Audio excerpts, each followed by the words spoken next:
I was being too serious. Yeah. So cool beans. Hey, everybody. It's high noon. It's Wednesday. What is today's date, Randy? Oh, today is the 28th. This is the last Wednesday of the month, man. How did that happen? Nobody told me. There's a thing called the Mayan calendar. Have you studied the Mayan calendar? Yeah, I did. I'm a Mayan calendar expert in my spare time. Teddy, good. Do that. So yeah, there you go. Hey, this is Teddy Burriss. You're on Lunch Conversations with Randy and Teddy. Our special guest today is Jim Martineau. We'll introduce you to him momentarily. Randy, can I introduce myself to everybody? Is that all right? Absolutely. I think one or two people may not know who you are. Yeah. So for their benefit, I want to know who this Dom guy is that showed up on our show, but we'll talk about that later. So for those who've never met me, I'm Teddy Burriss. I'm a LinkedIn strategist, trainer, coach. I'm all about helping people, business professionals, and we're all, some respect another, a business professional. Yep. Helping them learn and to master using LinkedIn as a business tool. We do one-on-one coaching, corporate training. We do monthly webinars. We do seminars, keynote speeches. I love doing this stuff. It's a lot of fun. And now I get to show for the last 67 weeks, I get to show with my buddy and have this fun with you guys every Wednesday. Randy, I just looked. There are 3 people on the call who don't know who you are. Really? Yeah. Well, how about that? We're going to fix that right now. Randy Wooden, Goodwill Industries. Their names are Larry, and Larry. Go ahead, buddy. That's my divorce attorney's law firm. Or was that Howie Cheatham and Steele, or one of those two? Anyway, do we cheat them and how, or whatever? Yeah, there you go.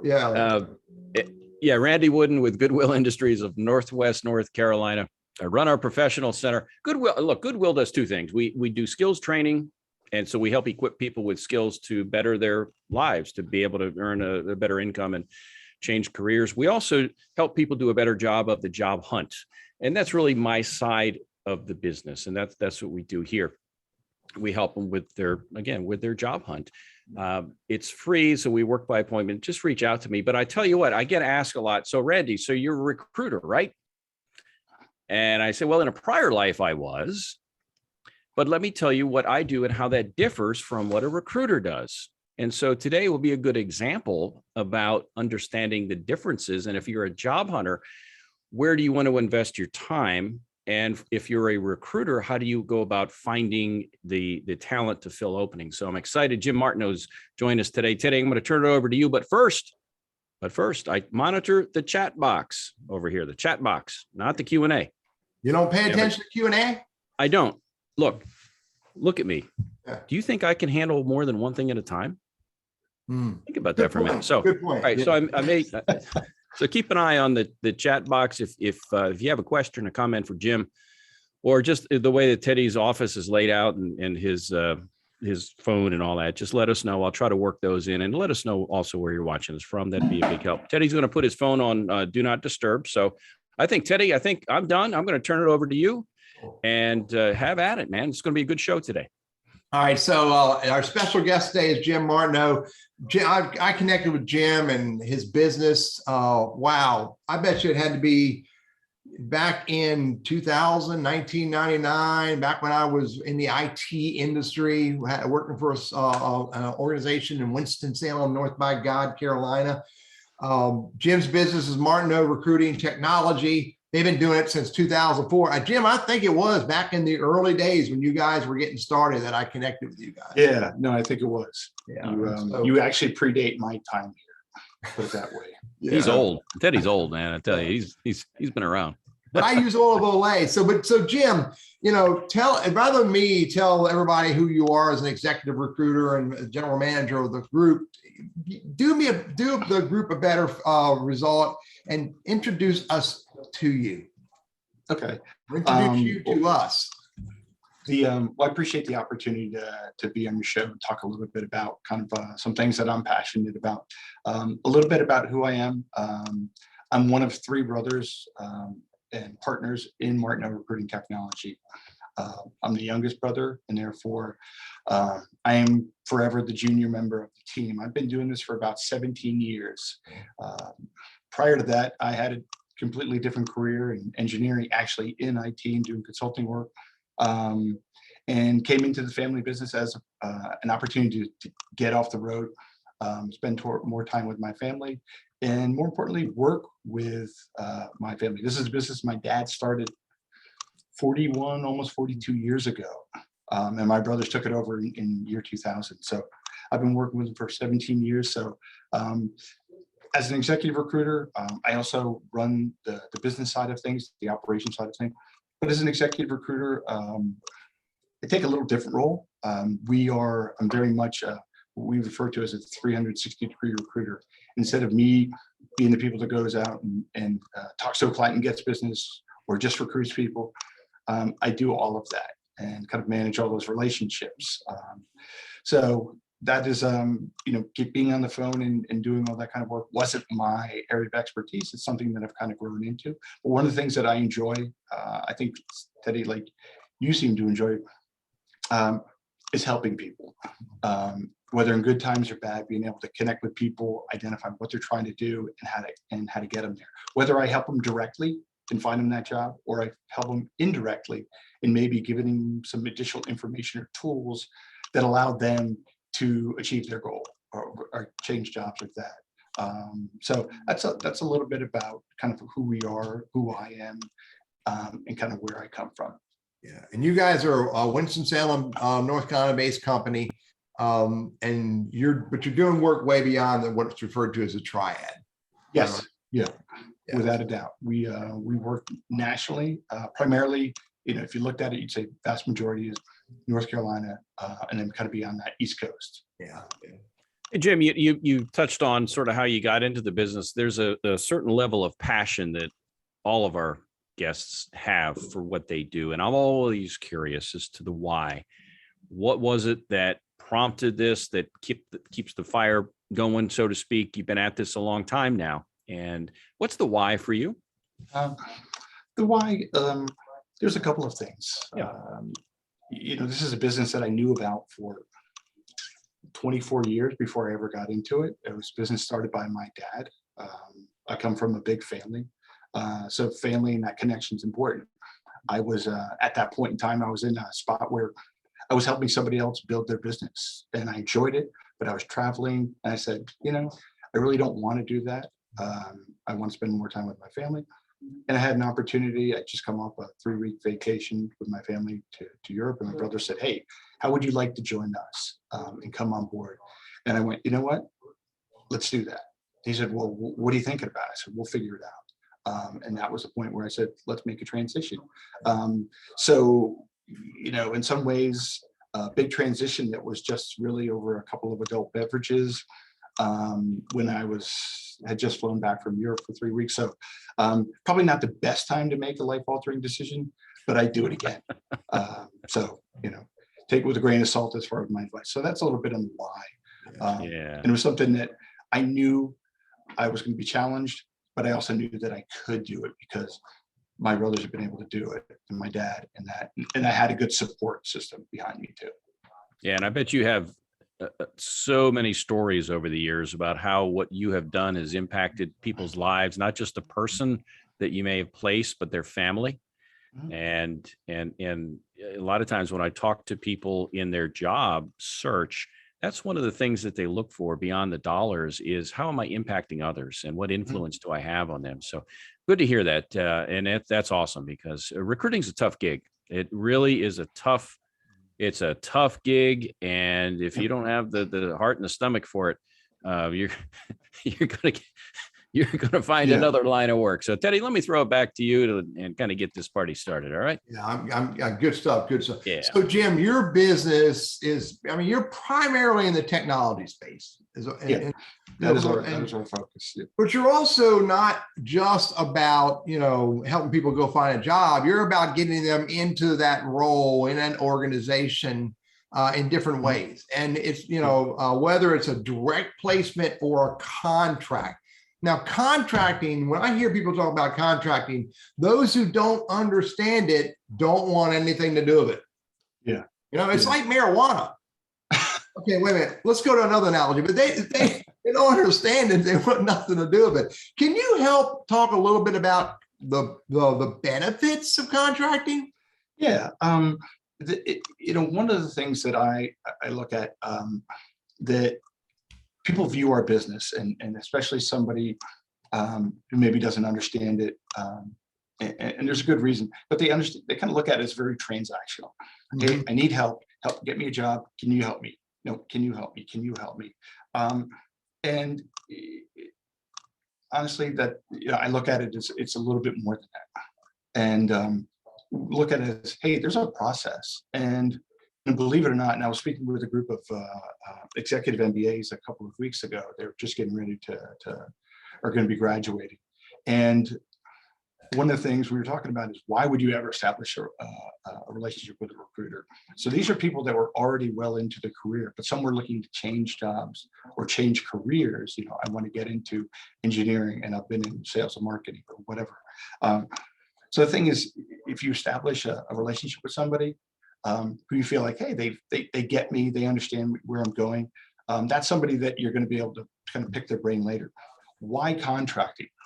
What I would say is, if you have a relationship with a recruiter, you're going to be able to say, so why would you see this?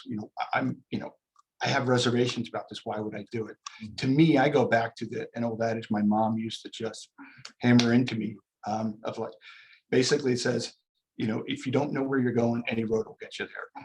So if you know where you're going and what you want to do and what your priorities are, then you can evaluate and say, it's contracting for me. I remember the first time I was in the process of starting to change careers and going into more of an IT role. And I worked with my brother, and he's like, hey, I've got a contract for you. And my wife just went like through the roof, like, how could you ever do this? You could get let go at any point in time. And there's definitely a risk reward ratio to it. It can be quite beneficial. I had a little bit bigger safety net, but I also knew that I was going to get value out of it. And I also recognized that this was an opportunity where I could get to prove myself. So there's a lot of very positives to contracting. There are some potential costs as well. And everybody's in a different situation. And that's the part that I say is like, just like no company is like, that's perfect company, or that's the worst company I'd never go work for. Depends on where you are, what your priorities and what your goals are. And that's where I say, if you frame it in that way, then you can go, here's why it is. But I think there's a whole host of things that are extremely beneficial for somebody who's looking. And probably first and foremost, a lot of companies in unusual or uncertain economic times, and I would put this in one, like to try before they buy. Yeah. So they may say, no, this is just a contract. But at the end of the day, if you perform well, you are now a known commodity. Everybody would rather have a known commodity than a potentially unknown commodity. And that is it is priceless, is what I would say. Hey, Jim, let me ask a quick question, because this comes up with regard to executive recruiters like yourself and staffing firms that are placing hourly folks and whatnot. And that is the contract. It's, first of all, it may help to explain what does it mean to be a contract, define the term. And then secondly, is the contract, and I assume it's between the recruiting firm and the organization, the person, the candidate is the inventory, is the body, but the person is still free to walk away mid-contract, I assume. Now, granted, there's, can't believe what that guy just did. And can't believe, but I mean, from a legal standpoint. So help us understand what the construct is here, so we understand. And in so many ways, it's extremely similar to what a full-time job would be. So from a legal perspective, there's a couple of ways you can go about it. If you are, most people they want to be a W-2 employee. They want to have some type of benefits, and depending on the company you go through. So if you're to work through my company as a contractor, you would be a W-2 employee of Martineau Recruiting Technology. We have benefits that you get. They are not blown away, but the medical's there. You accrue just like you would anywhere else. What you get is for a specific period of time, usually it's 6 months, maybe a year. Here's what it is. You're going to work at this client and doing this job, basically under their direction. And here's what you're going to make for every hour of work that you complete. X dollars an hour. That's really what the contract says. There are no guarantees. And where a lot of people have concern is they're like, this isn't guaranteed. This contract could fall through and I could go away at any time. And that's 100% true. But unless you're an individual who has an employment agreement, i.e. a C-level employee, in North Carolina, we're all at-will employees. If the company says, hey, thanks, we enjoyed it, here are your parting gifts, you're on your way. Lovely parting gifts. They're lovely parting gifts. There's really no difference. It is an implied contract, or it is implied that there's stability. But the way I look at stability, and some people will want to debate this, most people think stability is my company's not going to cut my position or they're going to go away. Yeah. I'd like to think stability is, because you can't control that. Yeah. What stability to me is being able to get the job you want, doing where you want to be, and now with remote, it's a little bit easier, getting paid with what you want. So if I could go across the street and get another job doing the same thing, or down the street and do that, just like that, I don't care if my company goes away or they cut my job. I have stability. Now, realistically, I do want a company that's, growing, or isn't just, and not just, shrinking and, I have to worry about what do I need to do and always be looking for a job. But stability to me is the ability to do what you want, where you want, when you want, how you want, within reason, and get paid. And if that's the case, then does contract come into that? Yeah, contract makes your life a little more stable in terms of you have more options out there. But again, it's unknown. I might not get benefits, and a lot of contracting companies don't. They don't give you benefits, and you got to go out to the marketplace. And I don't care what anybody says, it's not cheaper, unless you're in the group. So there's a lot of there's some risk with that, but that's what contracting is. It's really altogether not that different than being an at-will worker, which most people are. And we'll talk a little bit more about the financial side of contracts later, the benefits and the taxes and, how that, a little bit about that. But, Jim, you said something early on that really got me thinking. I think you said your mom told you this. And if you don't know where you're going, any road will get you there. And when you said that, it reminded me of, and I used to do contract staffing in a previous life. And it reminded me of this, and that is that, if you clearly know all the players and you know all the opportunities, go out and do this on your own, because you can. Yes.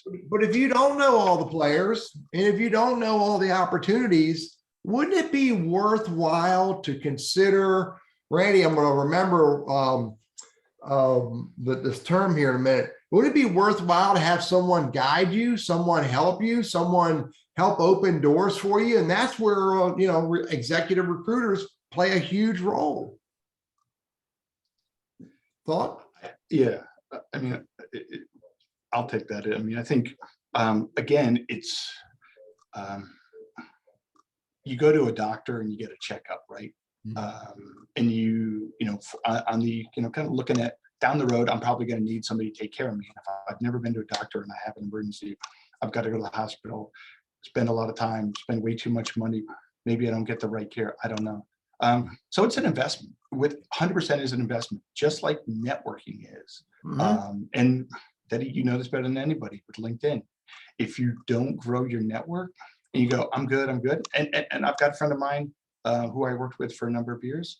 I left the organization and went on, did other things. He rose to become the CIO, and the company just kind of started to wither and die, and made a change of, you know what, we don't need to CIO. Cut his job, and he was left out. He'd attended CIO meetings and events and stuff. But at the end of the day, when I looked him in the eyes, he's like, I really didn't nurture my network and do that. So whether it's LinkedIn and keeping up with people and doing all those things or stuff like this, it's a great idea to do, a great thing to do, so that when you get into a time where you need some help, you have somebody who's willing to do it. Because when things are really bad, recruiters are slammed, and where do they spend their time? They can't help everybody. Yeah. Hey, one of our attendees had a question, and I'll tee this up for you by saying, at least in my view, anyway, recruiters put round pegs in round holes.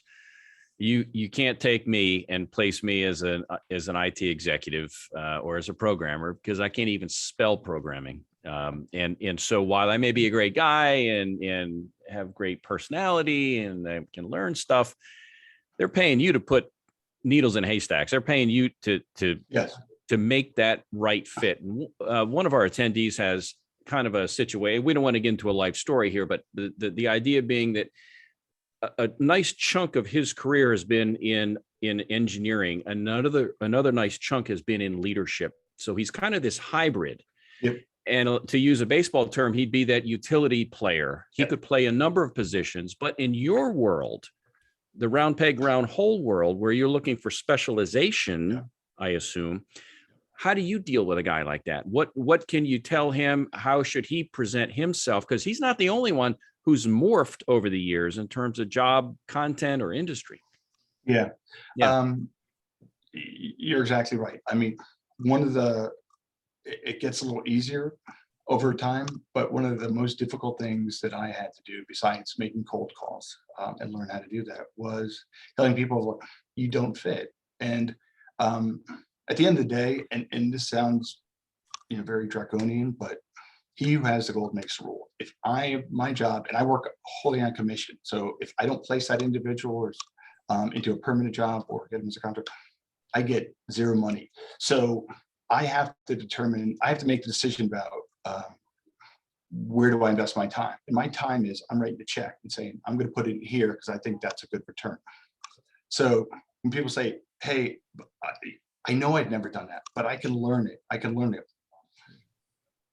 Whether I believe they can learn it or not, it doesn't matter. It's whether the company would believe that. So yeah, company's going to say, I need exactly this. Now, honestly, it's my job to say, do you really need that? You need to consider these things, because you know what, given what you're asking for, this is extremely difficult to find. And if you can wait 6 months, wait 6 months to do it, but you should consider this. So one of the things that I think something that I'd say we are better at than most recruiters is taking a more consultative approach with a company and saying, yes, that's ideal. However, based upon our experience, here's what we're going to see. Well, let's see how that pans out.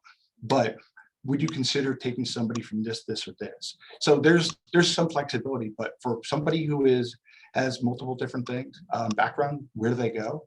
And honestly, I alluded to you guys earlier, in the next couple of years, I'm going to make a change and say, hey, I want to go back and do a little more IT, large system work, consulting work.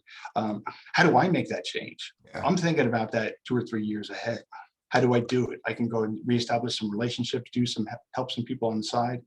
But if I were to say, here's my resume, I've been a recruiter for the past 17 years, hire me as an engineer working on this large system implementation, nobody's going to help me.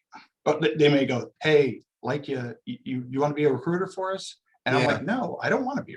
I want to do this. So how do I make that transition? It's not easy. Yeah. But the people that will give me a break will be the people that I worked with you back then. Yeah, here's a project you can do on the side, help us out, pro bono, whatever. So yeah, Jim, the people that will give you a break are the people that you've already established some level of relationship with, and they trust and respect and like you to believe you can move to that next level for them. That goes back to Randy, got one? Well, I do. Yeah. Mike asked the question, what is the best way to get the attention of a serious executive recruiter like yourself? Now, before Jim answers this, I'm going to remind Mike, you cannot hide behind the ficus plant in the lobby and wait for them to get off the elevator. Jump out of. How do you get on Jim's radar, Jim? And without stalking you and sending you this and that in the mail or whatever. How do I find the right guys? Yeah. I think it's a couple things. One is going, okay, to somebody who you want to go into space, into IT or into engineering. Well, and you want to work in a specific area. Well, what are the firms there? But honestly, if you're looking at some job postings, you're looking at executive searches, you're going to see, oh, here are the companies, and you do a little Google. So now these are the big players. Let me look at them. Let me get a sense of their reputation. Let me talk with some peers. But when you call and say, I need help yesterday, you've got to drop everything to help me and do this. Well, and I get calls and people that have been friends of mine, and I'm like, I'm not working a search there. So unless you want to come become a recruiter or do some work for me, I don't make job offers. So what value can you bring me? One is get out ahead of it. So you're not calling me saying, I've got an emergency, help me, can you drop everything? Because again, I work on 100% commission. There are times when I can do that, times when I go, no, I can't. So get out ahead of it. Find somebody who you feel represents you. If you feel like, this person didn't really ask the right questions, I didn't really get a connection, do you want that person representing you? So again, just like you're networking, network with somebody you think, I like them, they're very professional, they work in the area where I think they can help me, and do that. The other part is human nature says, who am I going to help? Realistically, if I go, hey, I've got a senior project manager, the people that are going to come to mind are people that I've known who've reached out to me and said, hey, I can help you on this search. I know somebody who might be interested in something like this, or, hey, I don't know if they're interested or not, but this person's really, really sharp.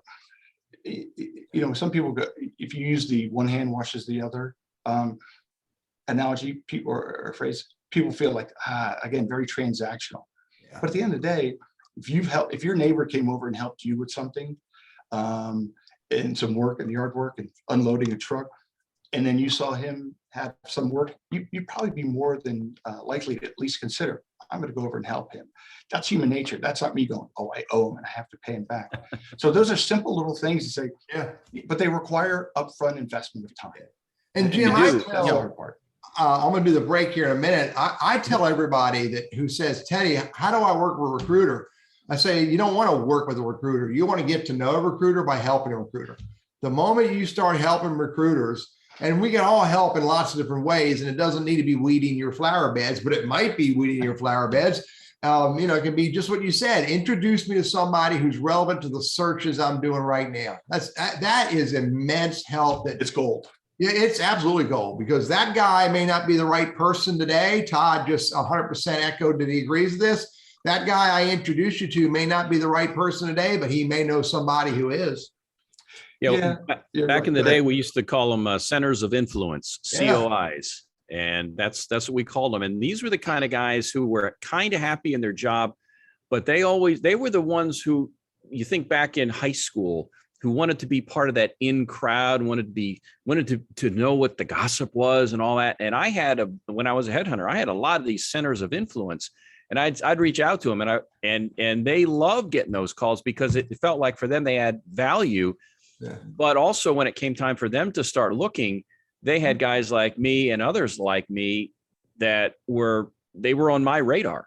Yeah. When I needed somebody to work in consumer durables as a mechanical engineer, boom, I'd had 3 or 4 guys I knew to call right away. And those things do take time. And that's where I think a lot of us kind of get. You mentioned about the CIO, who you get so myopic and focused on your day to day. And if you're happy in your job and Jim Martineau calls you, you say, the heck with you. I'm never, nah. And that's short-sighted to do that. But I think, Jim, you run into that a lot when you talk to people. They go, oh, you're just another recruiter. Yeah, I'm busy. Go away. Yeah. And guess what? 6 months later, they're calling you and go, dude, I really need your help yesterday. And you're like, yeah. There's a lot of short-term memory loss. Yeah, I hear you. And that's okay. I understand that is part of the business. So Randy, I think that's a key piece. Yeah. Did I hear you right that when in high school I was a center of influence when I drove my car onto the school grounds and all those people would come around and I was a center of influence? You were a center of influence. You're so important. You're going to do our 30-minute break right now, Teddy. You're right on it, buddy. Hey, everybody. Thanks a lot for joining us. You're on Lunch Conversations with Randy and Teddy. We do this every Wednesday at 11:55 a.m. Eastern Standard Time. Our special guest today is Mr. Jim Martineau, Martineau Recruiting and Technology out of Winston-Salem, North Carolina. And the conversations about contracts, staffing, executive placement, and Jim, I'm going to pivot to another question. Perception is reality. I mean, it's sort of along the lines of the conversation we having earlier that Randy was teed up to someone asked about. You know, perception is reality. When someone looks at you or looks at your resume or looks at your LinkedIn profile, how you present yourself is going to create the perception. Yeah. And if you're trying to be something different and you're showing yourself as a, you know, slightly elderly, you know, unicorn, and they want something different, that's a problem. An elderly unicorn. I gotta write that one down. I'm trying to get a visual of that. I think I might be better off sorry. not. I Oh, you should have said done that. slightly elderly. Yeah. Okay. There you go. But no, that's a great point. And there's that quote, and that was my dad's quote, perception's reality. Yeah. Meaning if somebody sees you as this, or thinks you're that, that's your reality. That's what you have to work with. And that's what you have to work around. In terms of job search and specifically contracting, you're like, if you're unemployed and you're saying, hey, I don't want to take a contract because it doesn't meet these things, and then it's 3 or 4 months down the road and you're interviewing in the final phases for a permanent job, I'm like, so it looks like you've been unemployed. What about contracting? Well, did you consider that? No, I didn't consider it. There may be a great reason you didn't, but the perception may be of, is he just waiting this? How does he make decisions, or how does she make decisions as well? And I think somebody mentioned in the chat, would I be upset if somebody's in a contract for a 6-month contract and 2 months in, they get a permanent job that met everything they wanted to do? Yeah, but I have those conversations up front to say, what is it going to be? You know, how do you work? Because I can't control whether somebody goes or stays, but I just want to know what they're going to do, so that if it comes to that, I get a heads up and I can deal with it. Yeah. I know that up front. So I want people to be open and honest and just say, yep, you know, realistically, unless this turns out, I had an individual turn down a full-time job when he had been on a contract for 2 weeks. And I said, why? He said, well, the opportunity here, it was much better pay, but it was a much, much better opportunity. So he had stability, but he didn't have long-term growth. And that's why I go back to, what are your goals? Yeah. Are you looking for a challenge, location, money, advancement, stability? What are you looking for? And, you know, I'm fairly logical, analytical, so I'm going to kind of in my head, keep pros and cons and look at it. And contract is just one of the things that I factor. Yeah. Yeah. And as you said earlier, it's not a fit for everybody, but it's a way to make money. It's a way to create value. It's a way to grow that can fit a lot more people than what it typically fits today. Or a lot more people than they think. Yeah. And one of the things, and there are a number of companies here in the local area that do a large percentage of contract. And I actually consult with them and say, you should do less. Well, you know, and some are we on try before we buy. Some are like, well, it's the way we budget and accounting wise that it allows us to save some money in taxes. That's fine. You're paying more for it. So this isn't a way for companies to cheap out. It's a companies to have some flexibility. So we seem like it's very transitional. And so a lot of contracting is. In my business, it's not. I don't work at I need a 6-week help desk person. These are software developers, project managers, folks that, you know, can make large sums of money. But if you get into a contract, the thing that I look at is what I talk to a lot of younger folks too, coming out of college, and say, just don't take a contract.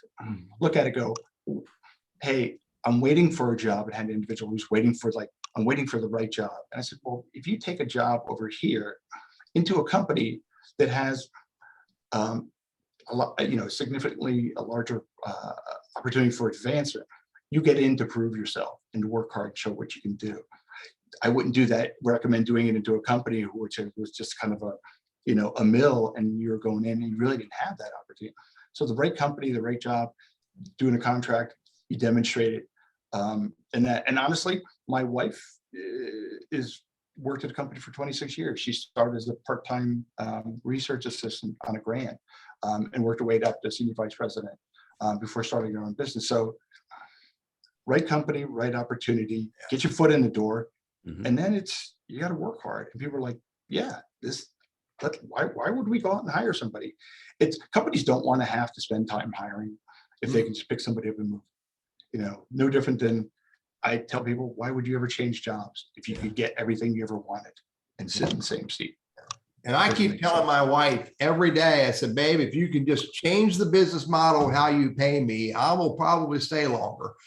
And then she tells me go in and do the dishes and mind my own business. And so, hey, let's go.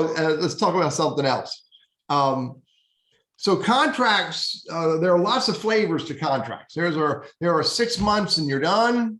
There are 18-month contracts and then you're out and you can't come back for X number of months. Some companies do that. They'll only hire a contractor for an 18-month stint and then they gotta get rid of them. And I hate it, but and I don't understand the business model, but it is a business model. But then there's contract to hire.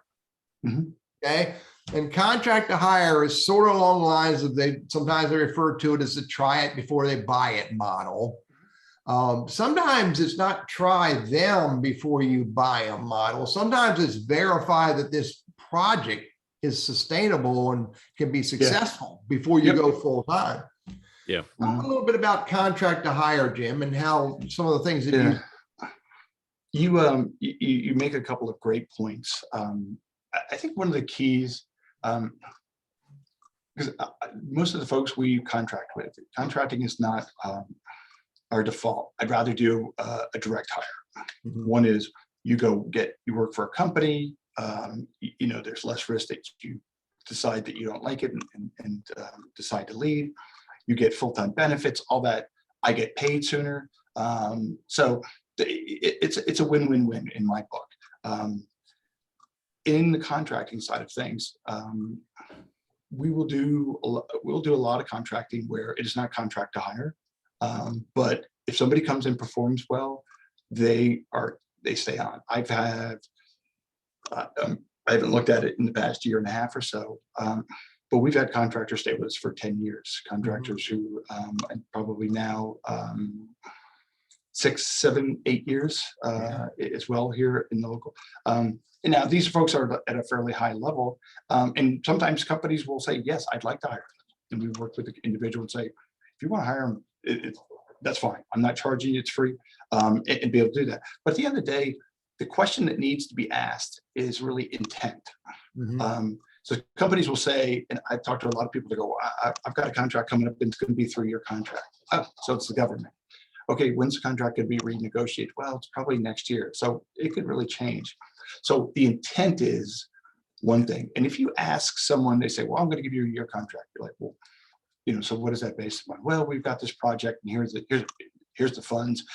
What happens after that? Or what do you foresee?"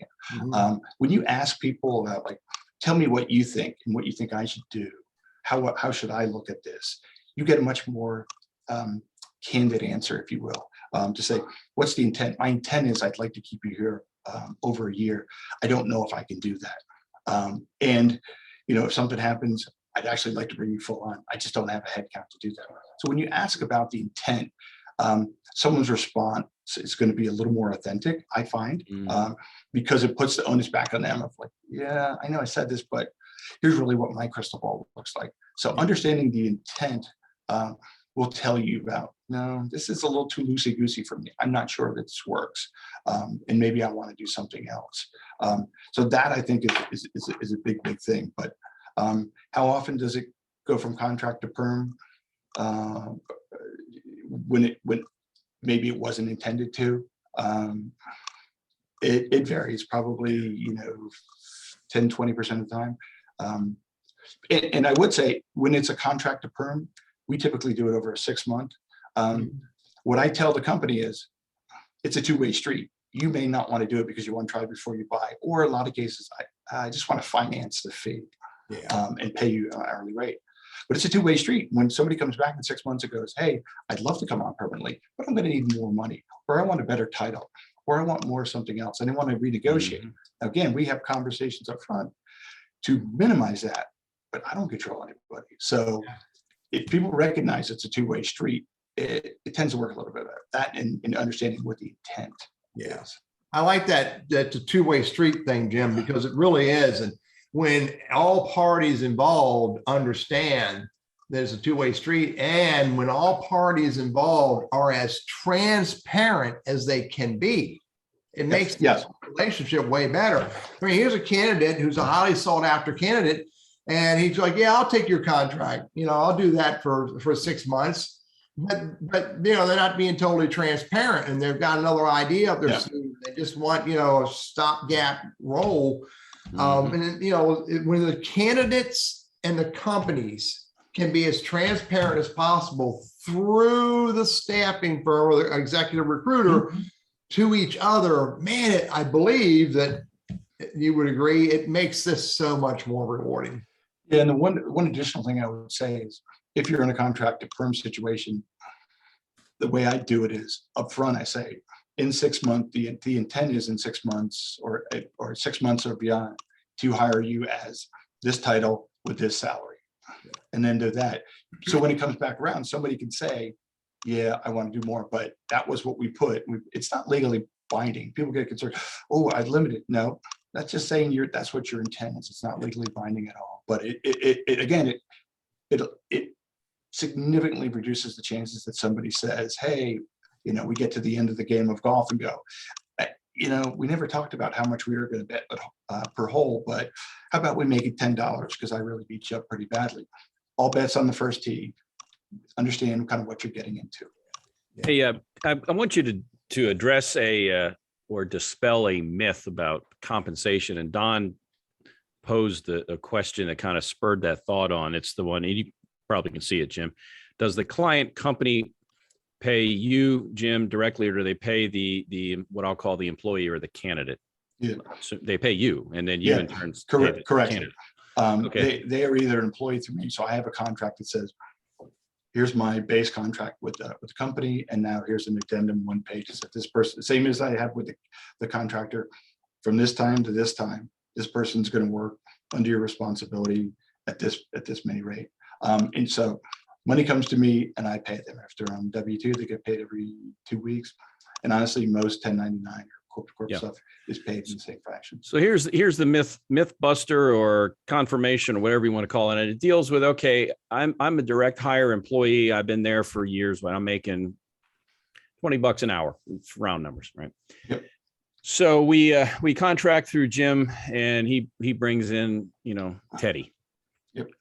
And Teddy's thinking, man, I'm not going to be making that $20 an hour because, old Jim's got to get his cut, and there's a profit margin in there and all that. So if I'm that hired gun that comes in on that contract basis, I'm not making the amount of money hourly rate that, let's say, a direct hire would make.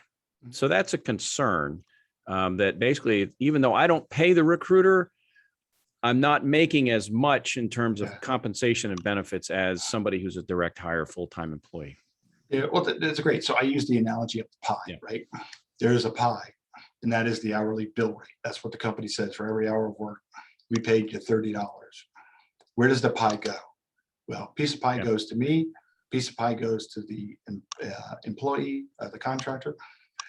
Depending upon it, piece of pie goes to all the overhead benefits and this and that. Way I work, and what a lot of people want to negotiate at the end, like, hey, I got this contract, but can I get a couple more dollars now? I want to know upfront, what is it you need?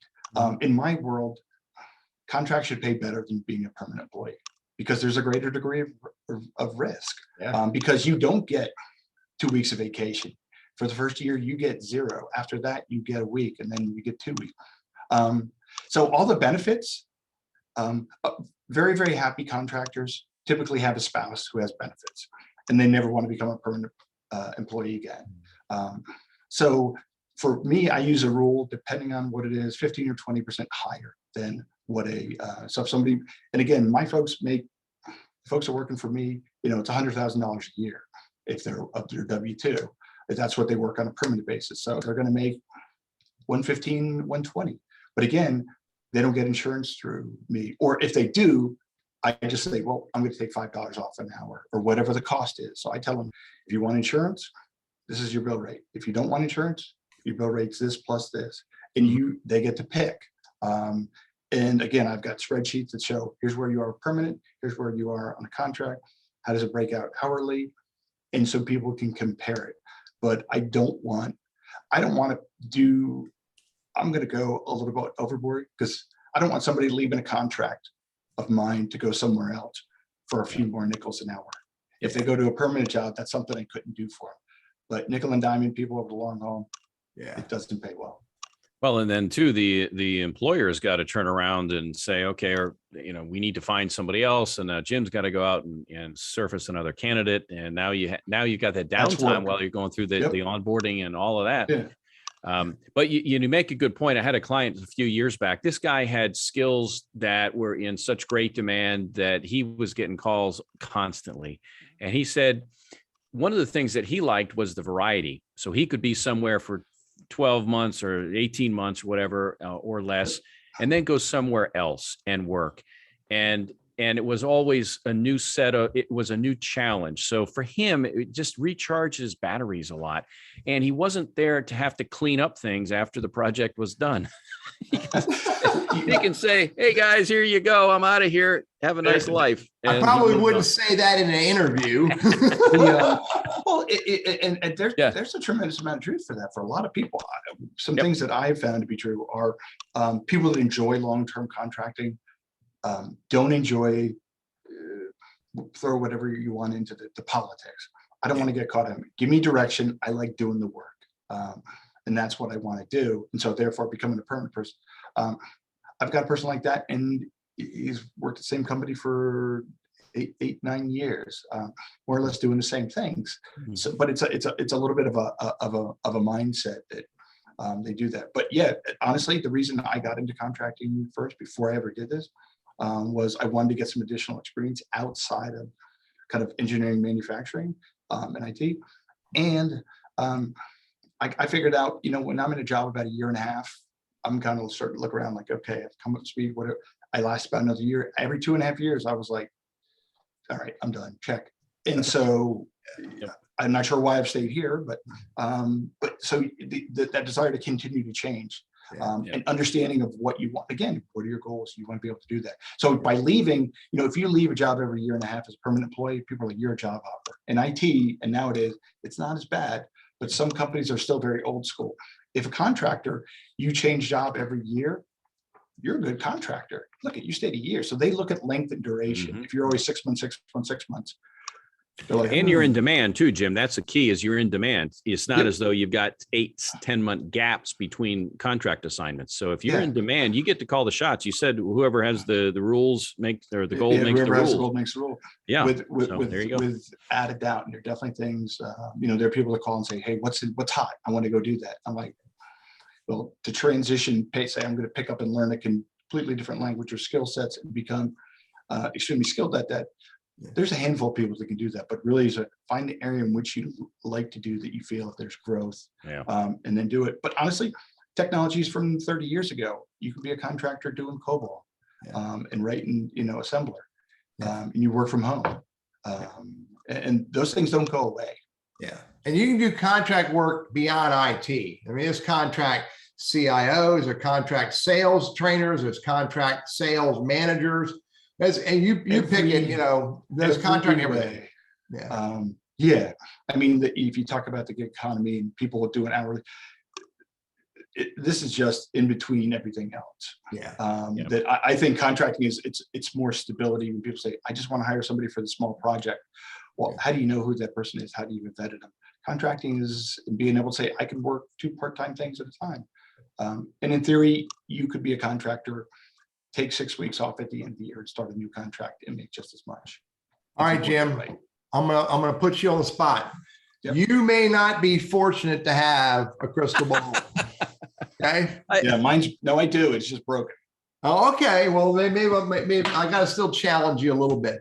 Okay. So we got a few minutes left before we go, but talk about a little bit about the changes that you see, in the past 18 months, to hit on a few of them. But I'd really like for you to look forward and tell us, what do you see in the future and, in the world of contracting, and whether it's to IT related or not, what do you see?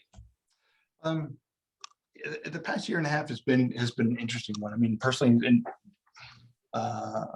when the pandemic hit, I'll just say mid-March, and for 4 months, there was not a lot going on. A lot of clients and companies retracted. In the IT side of things, that really came back in spades. Unfortunately for us, a lot of companies let the recruiters go. Now they're still out looking. We need a permanent recruiter to work on our business. Well, if they don't, they need us. So business has been good in terms of that, just from a selfish standpoint. But I think companies have said there's a lot of things that have been put off in terms of projects or moving things to the cloud, doing, basically transformational projects. Yeah. So what I've seen is a lot of companies saying, all right, we waited, we got to go. We need to figure this out. Let's push things forward. So investing in money and time and people and doing that. A lot of people ask me, moving forward, well, how's the work from home going to work out? Honestly, what I've seen is very few companies take the lead. I think most companies have been waiting for everybody, waiting to see what happens, waiting for what other companies and their competitors do. I've seen a large number of people employees take a very kind of passive aggressive role. You all were talking about at the beginning, and here's a great example. My daughter works for a large financial firm, and they had sent an email out and said, hey, we're sending out a survey, send it back. And once we get back 2/3 of the responses, we'll make a decision. What did people do? They didn't send back the survey. And they're like, hey, everybody needs to send it back. Why? We're fine working from home. So why are we going to do this? So there's been a little bit of like gamesmanship about what's going to happen. Some companies are like, no, we're going to come back. Most companies who want to do that, they are not, because they don't want to upset the apple cart, because they feel like, my perception is that they're going to create an issue. People are going to leave, and trying to find people that were already difficult to find now, it's just, that's not where they need to spend their time and money. And they're being cautious, very cautious in terms of that. So people are going to let it go. I mean, there's a number of companies who already said, we'll figure it out in 2023. Or in the latter half of 2022. And to me, that I think there's an advantage to saying, here's what our policy is for right now. We'll reevaluate it in 6 months. And to me, no decision is a decision. It's just the wrong one. So Jim, we got a few minutes left. Just drop 2 summary perspectives of our conversation in the context of contract working and working with executive recruiters. What's 2 or 3 really solid bullet points you can collapse that everybody needs to understand? Well, and I think this is a mutually beneficial one, and it's not something I initially had on my radar, but establishing a relationship, or at least a connection with an executive recruiter. So when you need them, it's not the first time they've heard your name, that you're in their system, if you will. And be open to investing a few minutes. I'm happy where I am, but if somebody called me and said, hey, here's an opportunity that, I'm not sure if you're open to it, and I'm like, So taking the opportunity to listen. If somebody's wasting your time as a recruiter, or if a recruiter's wasting your time as an employee, that's somebody you don't want to work with. They obviously don't get you. So find somebody you can work with. And again, it's a small investment that I think is absolutely will pay dividends. And if it doesn't, then hopefully you never needed it to pay dividends. But it's just like an insurance. It's an insurance policy. I think the other thing is really, and one of the things that differentiates us is I like this kind of stuff, asking the questions of why. What do you want to do? Why is that? People will say, I want to be a manager. Well, why? What's more money? Okay, so you don't really care about being a manager. You want more money. That's fine. That's your priority. Understand it. It's probably a mistake, but these are your priorities. Keep it an open mind to other opportunities. Most people think, I think very linearly, and this is the path I have to take. When in reality, a lot of the best people, take this circuitous path. If it can be, and it goes back to, why would anybody ever change jobs? I would say don't. But if you can achieve your goal, or, or get something faster by making a change, well, then that probably makes sense to listen to. If you can't, then don't. So to me, analytically think about it, keep your eyes and ears open to other opportunities and to help other people. Yeah. One of the things that I will tell people, and whether they're, first time coming out of school, or they're late in their career, is going into a job search. I said, one of the things I can promise you is that you will be very, very surprised, or you'll be at least somewhat surprised by the people that help you and the people who don't. No. And there is a large psychological study that's been done about relationships, and it's not a negative, like my best friend didn't help me. They could have gotten me an interview over there. Why didn't they? There's a lot of reasons why that might not happen. So don't assume. I have good friends, they'll do it. People who have nothing to lose can go, yeah, you seem like a good person. Yeah, sure. I'll set up time to talk with you. And now you're networking doing that.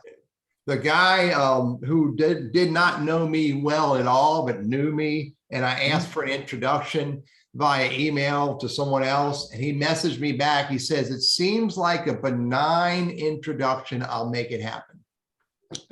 There you go. There's very little to lose, where someone you knew would be like, well, I'm not sure if they think that I know him, then they're going to put this, this extra emphasis that when it's not, just to say, hey, I'm not sure, but it seemed like it might be a good idea. Would you do it? Yep. People add too much stress to that. Yeah. Jim, good stuff. Thank you. I wish we had more time, but no, thank you. I appreciate the opportunity. Thank you, Jim. Appreciate it. Yeah. So Jim Martineau Recruiting and Technology. Hey, Jim, I'm going to share your LinkedIn profile and your company page on the YouTube video and on LinkedIn and Facebook when this video gets closed out. So thanks a lot for joining us, buddy. I appreciate it. Thank you, everybody, and best of luck. Yeah. Randy, do you have a story? I do. I'll make it quick. I know we're a little shorter on time. Many of you know I worked in radio for many years, and I have a genuine face for radio, and I think many people realize that too. I agree. Yeah. But as we started having, we had twin sons, started to look for a more stable career, and I felt like recruiting, hiring, training, identifying talent would be a marketable skill anywhere in the country, any industry, and any job situation, any economy. It helped make me viable wherever I decided to go. So I did recruiting for some time. But Jim, you touched on this, and this is the primary reason I got away from recruiting, is I didn't like getting lied to. I get lied to by employers who say, I need somebody yesterday, and then they don't return my phone call. Yeah. And I have candidates. I get candidates who say, oh, this is a great job. And then they get the offer and I go, well, I need another 10 grand. And, I know you ask good questions to try to rein all this stuff in, but if I was commissioned like you are, and if my income is based on people telling me the truth, that's fine. But when I get lied to, so what I loved was helping both sides ask good questions to arrive at good solutions.